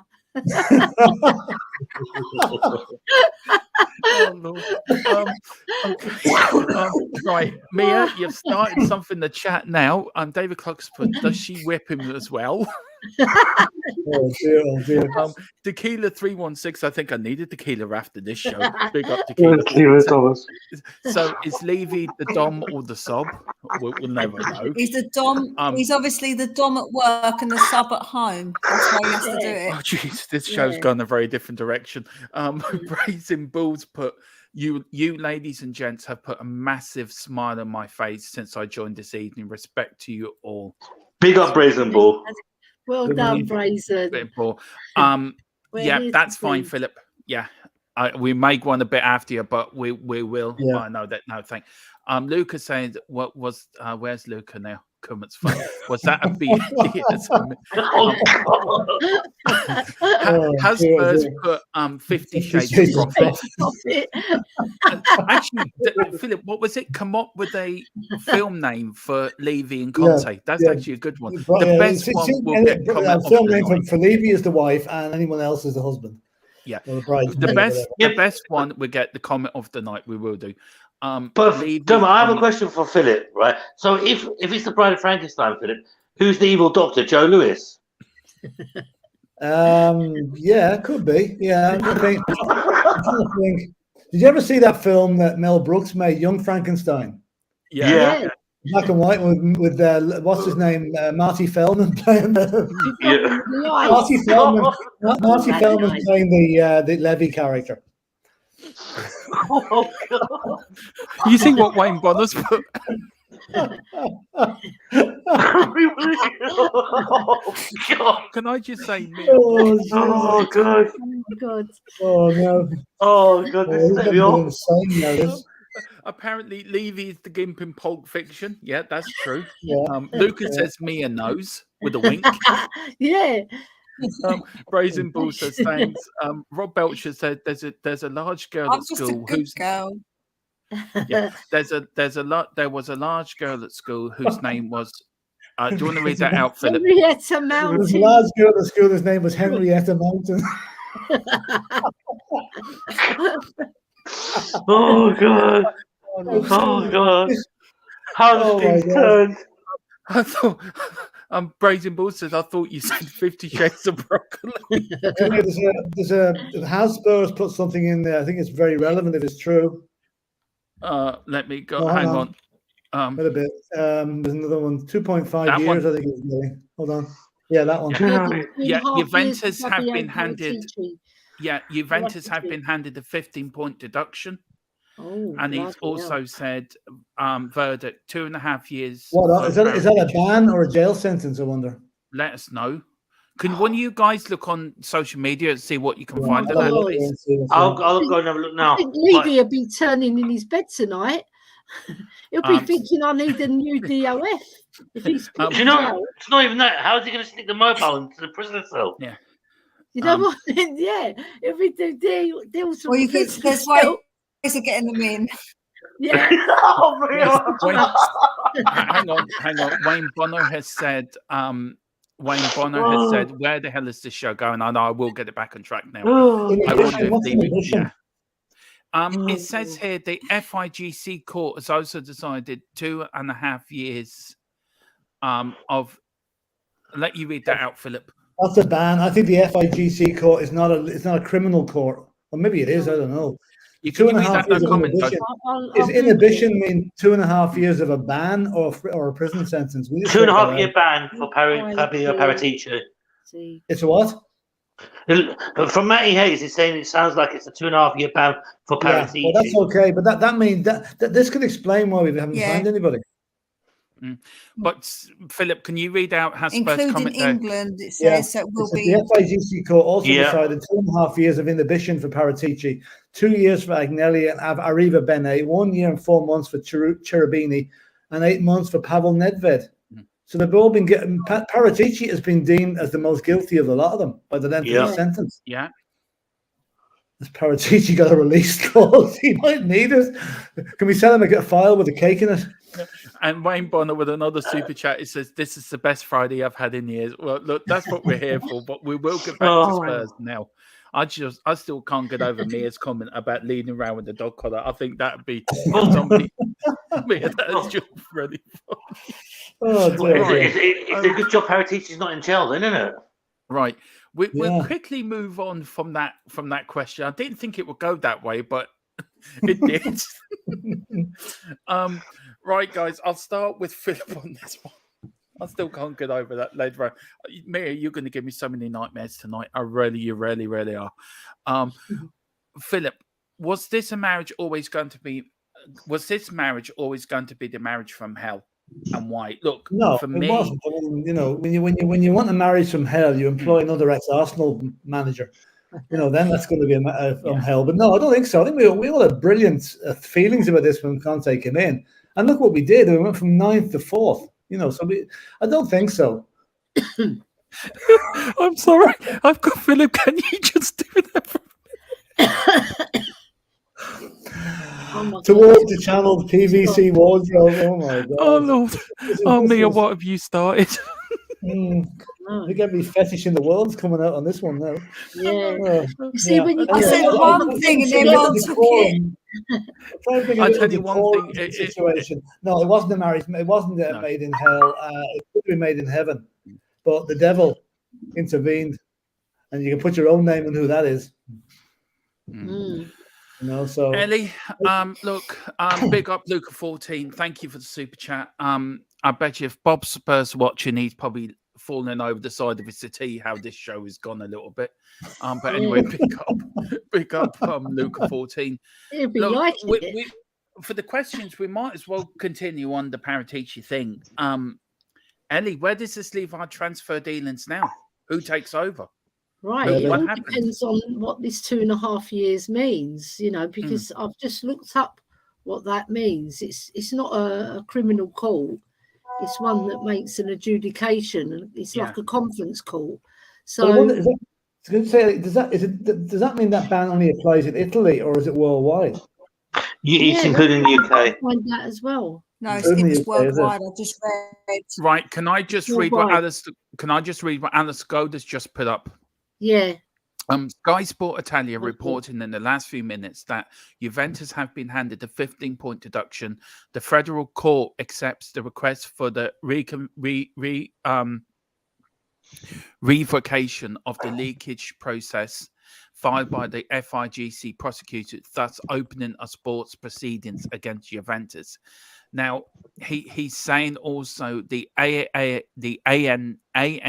learns that sanctions only for Juventus, its executives cut off to other clubs. The FIGC court also decided 2.5 years of imposition for Paratici, 2 years for Ange, as Philip has read out. Yeah. Do you know what? Where does this leave us now, guys? I mean, this has totally ruined our. No more free transfer transfers from window. Juventus.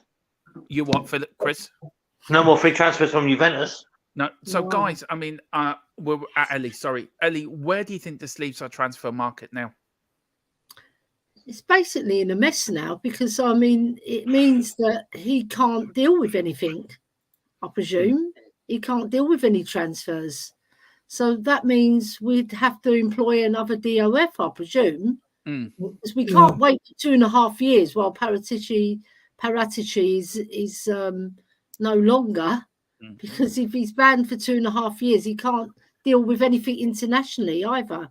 Yeah. So it's left us in a pickle, hasn't it? It has. I think you'll find there's probably an appeal process here.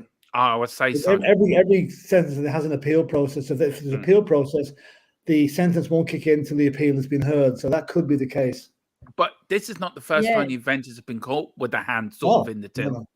2006, they were relegated in 2006. Yeah.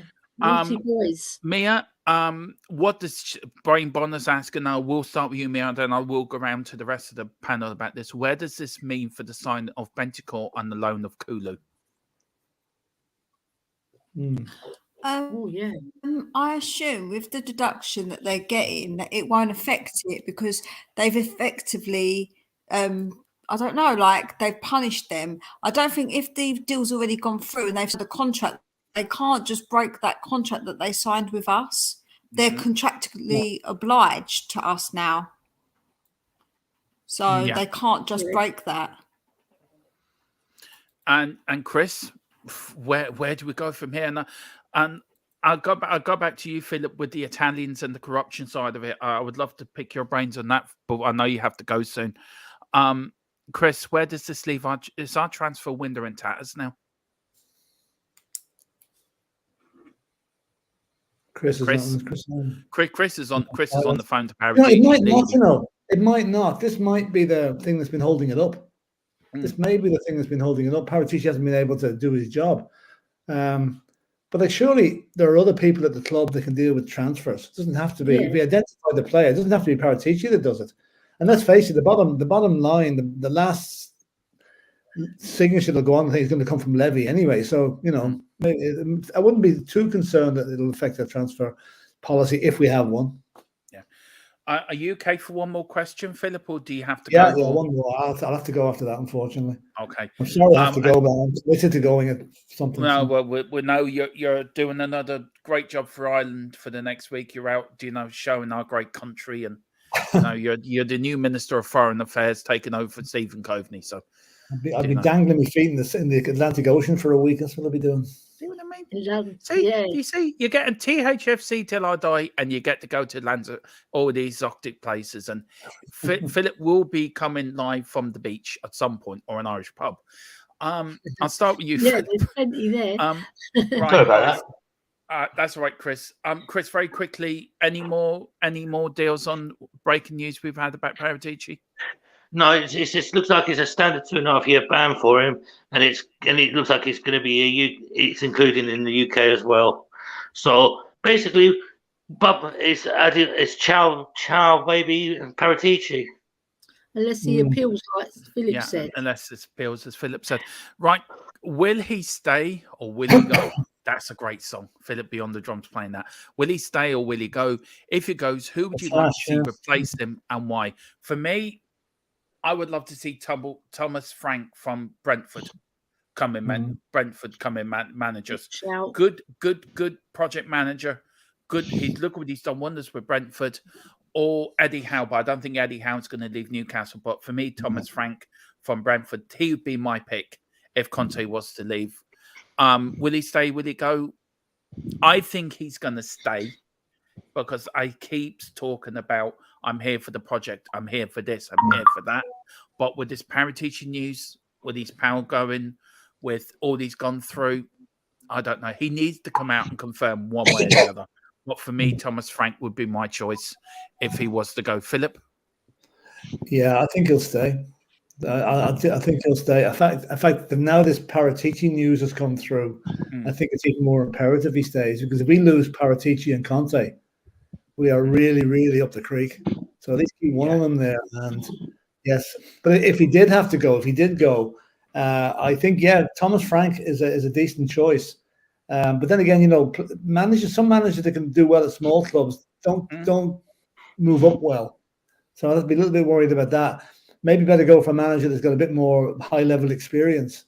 And if that's the case, Thomas Tuchel, maybe. Yeah. I don't know. Yeah. Ellie, look, we've seen Eddie Howe go from a small club up to a big club at Newcastle. Newcastle are a big club. They may have not been successful. Newcastle are a big club. They're only one team in the city. And I love going up to Newcastle. Been up there a few times, Ellie. Absolutely love it. So we've seen it one or the other. Will Conte stay? Will he go? What is your intuition telling you? And who's going to take over if he does? I think he's going to stay because that interview he gave, what I saw on Sky TV, I think it was, he gave saying that he wants to stay. He feels part of the family. He's happy, But that was before we were winning. So I don't know about now, but I still think he's going to stay. But if he does go, do you know who I would like to see? Who's that? Vincent Kompany. Really? Fantastic. Yeah. Love He's him. done a great Love job what he's doing at Burnley. Yeah. Love what he's doing at Burnley. Fantastic. And he's a young manager as well. He's got he's got the know-how. He's got the links with Man City. Can poach a few players like Arteta did with Guardiola. So yeah, I'd like to see him. Could I just get that? I'm going to have to leave now, but can I leave I know you do. one point? And it's back to the Paratici thing. I just want to leave a question with you. When Levy was hiring Paratici, why didn't he do a due diligence and all this? I mean, normally when you hire a chief executive for any job, you go through his career with a fine tooth comb, looking for things like this. Obviously, he either ignored it or chose to ignore it because it was out in the public domain at the time we hired him that there was a problem. Yeah. I'm just beginning to wonder, why was the normal employment law not enacted when Levy took on Paratici? Now we're going to pay the price for it. Yeah. And on that, listen, unfortunately, I have to go. I have to be somewhere at 9 o'clock, and I will see you in Lanzarote in the next couple of days. So, next time we see you will be Sunday, won't it, Philip? It'll be Sunday, Sunday. Yeah, Sunday. Yeah. We'll see the Godfather on Sunday. Yeah. Listen, I enjoyed that tonight. That was absolutely brilliant. And keep it up. It's been good fun. Well, we're going to go for probably another 20 minutes. 20 minutes. Right. Is that okay with everyone? I've got to shoot off. Bring us back to Volcanic Rock from Lanzarote. Okay. Right. All right. Well, Chris is going. Chris is going. The Godfather's going. But don't worry, me, Ellie, and Mia will be on for another 5-10 minutes. Yes. Dermot, it's been a blast. You lot kill me. I swear down. Mia, you see what you started. I love it. I Yeah. love that she I don't know what started you're it. talking about. I'm a good girl. I'm a good Greek. I'm a good Greek Cypriot girl. I'm christened and Yeah. everything, you know. I'm a good girl. All right. Well, big up, Chris. On a Thank you good so much day. for joining us. And are It's- you with us tomorrow night, Chris? You know, You're with Yeah, me tomorrow, aren't you? Tomorrow afternoon, aren't you? I know yeah, that. yeah. I might be a bit silent because I've got to go to the dentist in the morning, so I might be just mumbling a little bit and a bit. Yeah. Because I'm not looking forward to it. So yeah, I'll see you all tomorrow. We'll see you tomorrow, Chris. Take care. And then a lot of people, guys, before we do finish off, a lot of people saying Eddie would have been perfect fit. Eddie Howe. He's a big Spurs fan as well, you know that. It is. Thomas Tuchel, another Spurs fan. We've got Daniel Yeah. Fielding. Big up, Daniel. Listen, Daniel, if you're free tomorrow, do you want to come on? We're doing the if you just put it in the private chat, Mia, I'll do that for you, no problem. If you want to pop on tomorrow, Daniel, the email is on the channel and email me because I'd like to get you onto a show. Guys, where do we go from here? I mean, look, Mia, we didn't get Mia's choice. Mia, does Conte stay or does Conte go? And if he does go, who would you like to see replace him and why?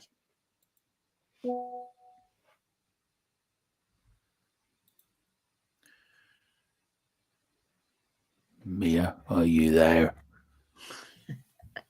Come in, Mia. Come in, Mia. You might have got sorry, I thought you were going to Ellie. Sorry. Bad. No. No, I'm here. Yeah. Will he stay? Will he go, Mia? Can you hear If me? he goes, who would you? Yeah, we can. Who would you like to see replace him and why?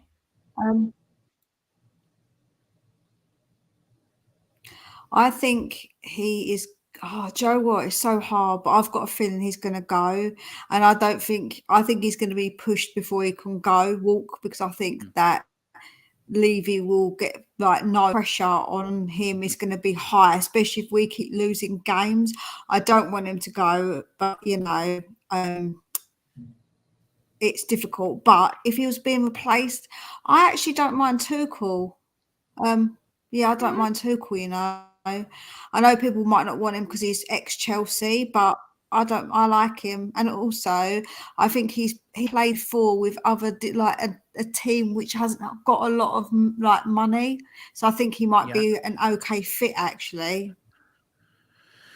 Yeah, that is very, very true. I did put a poll into the chat. I will get the latest from that poll now in a minute as well. I did put, was Conte the right man for Spurs? And the latest of that poll is we've had 70 votes. We've got 56% say yes.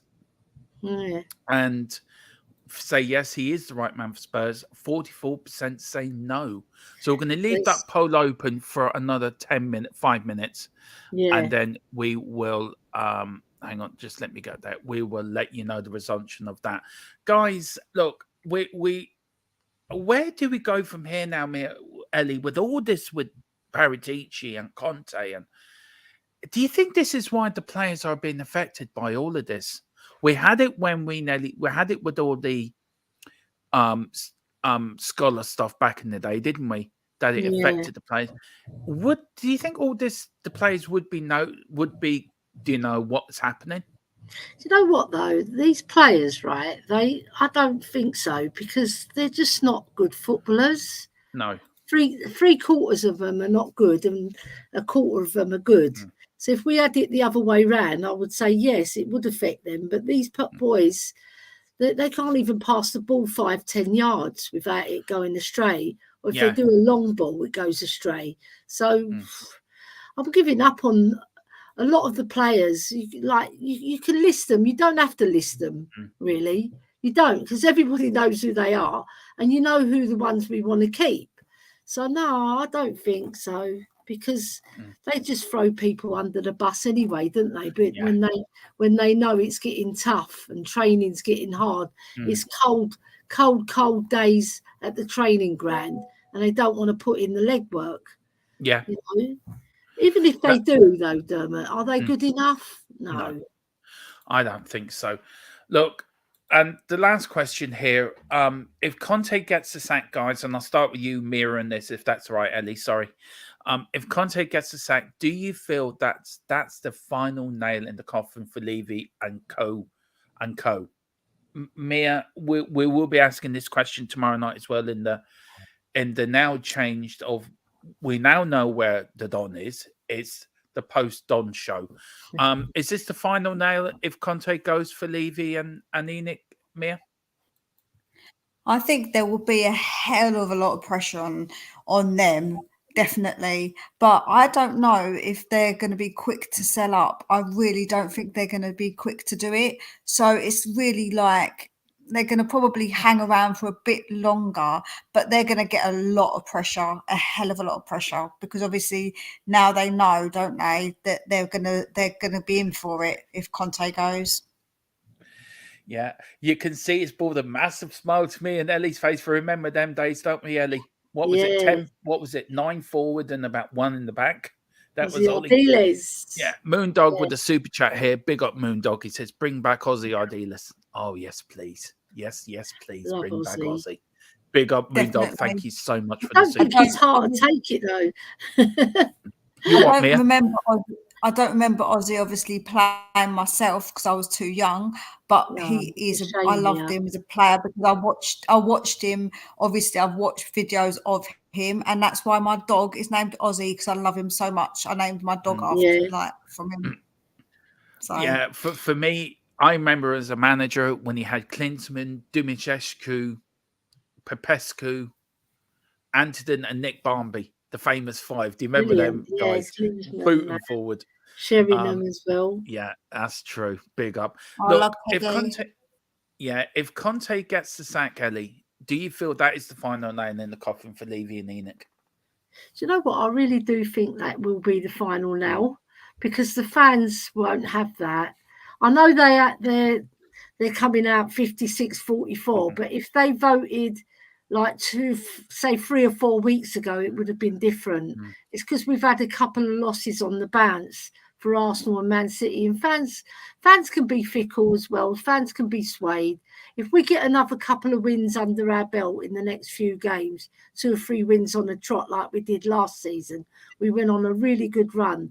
Fans will soon switch back to Conte and they'll be singing his name. But the thing is, I think it will do because he had a really good backing at first. Like, he got us 4th place from 9th.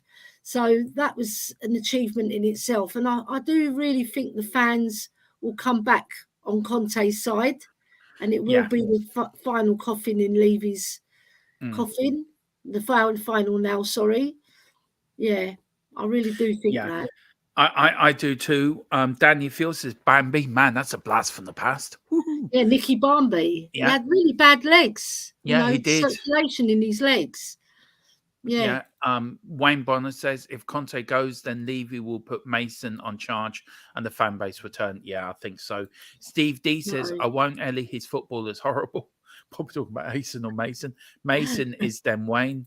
And then Daniel Field, excuse the spelling, what's that? Walking in the cold? Maybe. Walking in the cold, yeah. Daniel, find me on WhatsApp. My name's in Dave's group chat, so find me there and please get in touch with me because I want to have a talk to you, sir. Guys, look, I've really enjoyed this evening, and I've tried to vote again several times. We'll get the final on that vote now. So the poll has ended, and 72 votes. That was actually 72 people we had in for that vote. Right. Is Conte still the man for Spurs? 55% say yes, 44% say no. So and the 1% abstained, did they? Yeah, they did. Can I go on, Mia. What I will just say is those people who are saying they want Conte out, they can therefore not blame the board if he does go out. I keep saying this. People now are going to say, I want Conte out, and then when he does go, they're going to say, oh, the board. But you've wanted the manager out. I don't want the manager out. See, I'm different. I don't want the manager out. I want him to be backed And then if he's not back, that's on them. But I don't want the manager to be gone, no, because I think Conte is a really good manager. So I don't understand this logic of people who want the manager out, but then blame Levy when they do get him gone. Like, it's very confusing. Look, for me, I just want the best for Tottenham Hotspur Football Club. I want the best for my club. Now, I'm very much down the middle with this Levy and ENIC thing. Look, they've done great for our club. They've made mistakes. Name me one owner that hasn't made mistakes. And to be fair, Levy and ENIC have made a couple of big bloopers over the years. I'll agree with you. But Conte, if you give Conte time, he hasn't got the players he wants in there. He hasn't got the players that he needs. The players there not playing for him. The players, the likes of Dyer, Davis, Emerson. I mean, you know, when Emerson scores a goal, you know something's going to badly happen. I mean, to be fair, Emerson. We got the debacle over Spence. I mean, was that a Levy signing? Was that a Conte signing? Conte doesn't want him. The poor lad's football's career is going down the pan because he can't get a game. So do we have to? I think we have to look past Conte. We have to look past the Conte and go back to a Poch or a Thomas Frankel or somebody like that will bring Tottenham back to what we're known for, which is attractive football. And if that means new owners again, then it means new owners. But I do believe now, and I've thought long and hard about this, we have to do a complete factory reset. We have to do a reset on the club because we're going nowhere at the moment. Now, that doesn't mean I'm leaving out ENIC out. We can have a factory, we can have a reset with the manager and try to do it properly. But we need a reset. And I think if we're going to get our soul back, it needs a reset. And the way we're going, I don't know where we're going. It isn't my club anymore. It isn't the club I love and I support. It's not Tottenham Hotspur Football Club over the door. It's Tottenham Hotspur, what we used to be. Now, if we were to win something this year, look, we're still fifth in the league. We're still in the Champions League. We're still in the FA Cup. We could end up winning the FA Cup this year. We could end up going on a mighty run and getting fourth place. So the season isn't over. We could win the Champions League. I don't think we will, but we could. We got to a final once before when we didn't think we'd get there. I just think the next 12 days, as Philip said, is crucial for our season. And if we don't buy anybody within them 10, 12 days, I think the shit's going to hit the fan. We need to do something. Now with this Paratici thing, I don't know. I really don't know. And I don't know. Spurs, we love Spurs till we die. They're our club. Mia has seen Spurs. Yeah, me and Ellie have seen them in the early 80s. We can go back, can't we, Ellie? Galvin, Perriman, Paul Miller, Graham Roberts, Ray Clements. We can go back to Cyril Knowles and Jimmy Neighbour. Jimmy Neighbour and Phil the fella with the flowing flocks from Belfast. What's his name? Alfie Conn as well. Yeah, Alfie Conn. Glenn Hoddle, Chris Waddle, Paul Gascoigne, Paul Stewart, Gary Lineker. All these players, we've had great players during the years. Where's my Tottenham gone? Robbie Keane. Yeah, where's my Spurs gone? So, look, if Conte stays, I will back Conte to the hill. If Conte goes and the new manager, I will back that manager to the hill because they're my Tottenham. But as a fan base, we have to have something to cling on to. We have to have something we can get behind. Conte has to come out and say, I want to stay at this club. I want to make it successful. We can all get behind that. The board comes out and say, look, we haven't got it right. We've made mistakes. Okay, we'll change the chairman. We'll get a new chairman in. We're trying to do it right this time. Give us a chance. Let's make up for the mistakes we've made. Something we can get behind. We can get behind this. I may be going, I may be staying. The board is like trying to get to, the board are so secretive. It's like trying to get into MI6. Do you know what it is? It's like MI5 James Bond trying to get into a Bond villain, Blofeld's villain somewhere up in Switzerland. Mm. We need something. We need a vision. We need something to get behind our team. We are Tottenham Hotspur. Bill, Nick, Ellie, and Mia is looking down on our club and crying. He is crying. The tears that are falling down and rain over the Tottenham Hotspur Stadium are the tears of Bill, Nick, Arthur Rowe, Jimmy Greaves, Bobby Buckley, who started our club. Bobby Buckley's looking down. I started this club. Where is it now? Nowhere. We haven't won a trophy since 2008. We haven't won the FA Cup since 1991. We haven't won the European Cup since 1984, sorry. We have forgot a brilliant history. Ellie, you and me and Philip and Mia, we go through the history. We watched games in the past. We watch Golden Games, Ellie and Mia. Wow. And we've seen Glenn Hoddle doing passes, Gary Lineker, Jimmy Greaves, Grant Cook, Steve Archibald, Mickey Hazard. Yeah. What do we have now? Harry Kane that wants to leave. And who can blame him? Who can blame Harry Kane wanting to leave? I don't. I don't blame him. We haven't been motivated to be successful. We've been motivated just to do just enough. We're to dare is to do. We're not to dare is to just do enough. And I despair of Tottenham Hotspur Football Club. I love my club. I will always love my club. But it rarely is. We have to change. A change has to happen.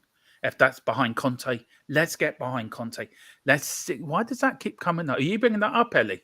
I thought I'd bring that up because it's quite poignant to what you're saying. We have to, sorry, Ed. We have to get behind Conte. Sing his name at the next home game. Make him feel he's one of us.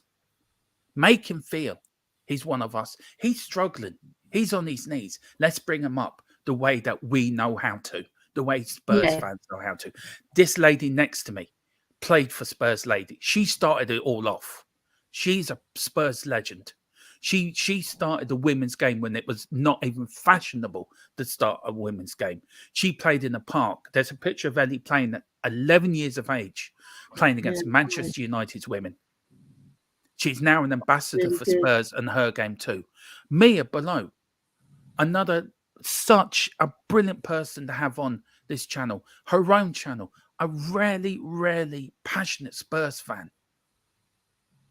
Yeah, we all want the best for our club, don't we? Yeah, and if we put our ages together, what have we seen over the years, guys? Absolutely less brilliant times going down the high road, seeing cups being lifted. We want to get back to that. Let's get behind Conte. The next home game, sing his name from start to finish. Let's get behind him. In Conte we trust. In Tottenham we love. We can do it. Yeah. Well said. Well said, Dermot. Well Sorry said. for my rant. I've just been building. No, it's good. It's good. It's like everybody's got a passion. Some people have got a passion to get ENIC out and move forward with a new manager. Some people want Conte to stay, like we do. I love him to stay because I can see the vision that he's trying to build a team out of something that he believes in. You know, he don't play particularly pretty football, but it's effective football and it wins things. So, you know, either we do it his way or we go back to our what you call our style. And we haven't been willing with that style, have we? No. But we have to tell you the truth, we haven't had the players like we had in the past. If we had all those players in the past, we would have won things. We won 3 cups in the 80s, 81, 82, and no, 87 we didn't win, did we? Because we lost to Coventry in the final, unfortunately. But even 91, we won a cup. 99, we won a cup. Right, we were always winning 2 or 3 cups every 10 years. Now we've got 1 in 22. That's quite a poor record. It's a terrible record, sorry. not a quiet boy. It's a terrible record for a club of Spurs standing. We're supposed to be the 7th or 8th richest club in the world. You know, it depends what one you look at.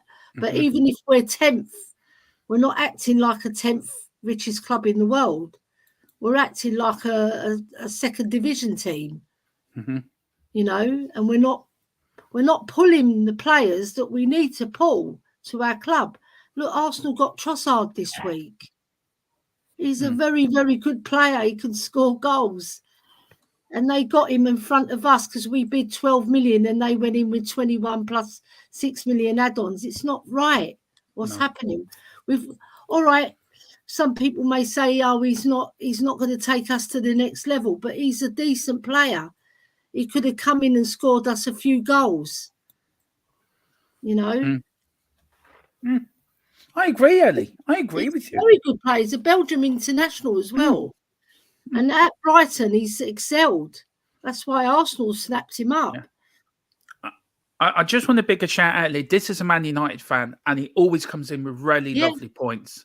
Nice and guy. I'd love to get him on the show, actually, PTSN, Colin, when we play Man United, get you on the pre-match, because I love what you have to say. And he says, I love to see the passion for the club. Now the club need to reward everyone of your Tottenham fans with progression and performances on and off the pitch. It's the least you deserve. I mean, they went through years, Ellie and Mia, didn't they? Man United not winning the championship, and they stuck with Fergie. And what did they get out of Fergie? So many leagues. 30 years they hadn't won it, you know. And then Fergie came in. He took him 3 years. It took Klopp 3 years as well. So why don't we give Conte 3 years to change and revolutionise our game, like Arsene Wenger did at Arsenal? But They see, were patient with him. Yeah, but the problem with that is that's twofold. Is if Conte wants to stay that long, but it's also patience of our fans, because our fans sometimes aren't always the most patient. That's the thing. Will they give a manager 3 years now, Ellie? I'm not entirely sure they will. The thing is, Mia, right? We've had 22 years of being patient. We can't take it anymore. I understand. We were patient through the years of guys with no transfer market. We were patient with the stadium being built. Be patient. Be patient. It will come. Good times will come. I understand. But listen, if go on, Mia. If a new manager comes, you're saying about it takes time, so therefore we do have to be patient again, unfortunately. So that's that what is really called for as well. Sorry, I'm sorry. Sorry, Ellie. Do you want to read out that comment? And I think I'd love to get your opinion on it first. Arsenal have kept their identity. Tottenham Hotspur have not. Do you know what? I agree with it. I do. I do too. Yeah, because Arsenal everybody was taking the mickey out of Arteta. And he got rid of all the players that he didn't want, that weren't pulling for the club. And he's built a side that's very attractive to watch. Like when they had the Invincible team, you know, and they haven't lost many games this season. I think they've lost 2. Is that correct? Yeah. Yeah. So, you know, he's on the right path. They've got that identity back, and we've lost ours. But I think Conte is the man, maybe not to bring our identity back, but he can bring the trophies back. If we are patient, let's be patient with this man, because you know that he can do it. He's a proven winner. He's won 5 Serie A championships, and he's won 1 Premiership, and he's won the FA Cup over here, right? And he's not done so well in Europe, but not many managers do. It's Real Madrid have cornered the market in that respect, haven't they? Come on. They have. Look, guys, we're going to end it off soon. But listen, Ellie, I'll go with you. Mia, I've been putting your channel in the chat. I've been every so often. I've been putting it in there for you. Come Ellie, on, Mia. Yes. I want you to go first. I'll go last, but Ellie, I want you to go first. As a Spurs legend, as a very, very good friend of mine, can you give Tottenham fans hope on the night where Paratici's been banned for 2.5 years, apparently? Conte doesn't know where he's coming or going. Can you give us Spurs fans any hope? Yeah, because I really do believe in Conte's methods, because Mm. he will get the best out. He's just not got the personnel yet to do what he wants to achieve. And he said, be patient and you come my side, come the way I like to play, and we will bring those trophies back to Tottenham. So I'm asking everybody, be patient with this guy. We can get out, if we get out the current owners as well, that would be a bonus, because we can have a proper Spurs fans take over the club, you know, who've got a passion for the club, and back Conte with everything that he needs to produce, you know, make a challenge, make a competitive challenge against Manchester City and maybe Arsenal now, because they've piped up down in Woolwich. So we've got to make sure we're ready. And I think Conte's the man who will make us ready. He just needs time and patience. Come on, everybody. Just got a bit of breaking news before we go to you, Mia. Sorry, I don't mean to interrupt. Sorry, I read it, but just got this breaking news here. It's actually from Paul O'Keefe. Now I'm going to put it up on the screen. Now, not all of it's come true, so that's why I'm going on to Twitter to look at it. It says on Paratici, currently it does not affect his work outside of Italy. However, UEFA and FIFA will be asked to uphold ruling. He will no doubt appeal, so for now, it's business as usual. It could be a lengthy process unless THFC themselves decide to act. So that is the very, very latest of 8:51 on Paul O'Keefe. Now, Philip, the Godfather, just sent me that. So that's very late on that. We will be we might do a pre-record, me and Ellie or myself on it. We'll have that up sometime tomorrow. We are doing the Paratici show tomorrow night, so we will dive into that more. Mia, please tell everyone where they can find you. Thank you for coming on tonight, and where people can find you on Spurs Between the Lines, as Mia just picks through the lines of Tottenham of Levy being lead around with the dog's collar. I still will not forget that tonight. That just gives me a nightmare. Well, after dark, I turn into a different character. You see, when my shows are on mine, I'm a little bit more sensible. Just know, everybody, I don't just talk about dog collars, okay, and people being walked around. Obviously, I bring out content regularly. I've done my first live the other day, which was fantastic, with Jack from Irish Hotspur. Bless him, I watched that. It was great. And so obviously I am going to do more lives once I get a bit more confident as well, because it is a confidence thing, I think, with the lives. But yeah, I do pre-records, but I'd love everyone to go and give me a sub and watch and like those videos, because one of my videos got a strike, so I had to repost it, and once I reposted it, it meant that the algorithm's not pushing it out there. So if you could all just go and give that a watch and a like, I'd appreciate it, because it's not getting as much traction because this silly strike that shouldn't have been a strike, because they're annoying on YouTube. So it would be really great if anybody could just spend a little bit of time on my channel and just watch a few of my videos and give them a bit of a like and a subscribe.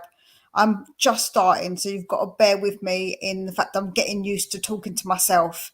Recording myself is quite difficult, so obviously it's quite, it's hard to do. So I'm just getting used to it. And sorry, just got told they missed it. It's Spurs Between the Lines on YouTube. If you go to Spurs Between the Lines, you'll find a link in the chat if you just scroll up. Yeah. Okay. Do you want to put the link in again, Dermot? I will do in a minute, Mia. I just want to thank people who sent in the super chats. I want to thank Moondog, Luca14, Wayne Bonner. I'm going to say his name in my sleep. Steve D for becoming a new member. Big up Steve D, and Wayne Bonner, who's already a member. So thank you all so very much. It means a lot to me and Ellie and the guys here at THFC Till I Die. That is the show for tonight. We are back tomorrow at 7 with the Paratici show. I don't know which way it's going to go now, but there will be a debate on Paratici. The link's in the chat for Mia's show. Please, everyone, like and subscribe on here. And also, whatever you do, see, there's the famous man. There's the Hoybier. Look, for Come me, on. if I can give anyone a bit of hope, we've been there before and we'll be there again.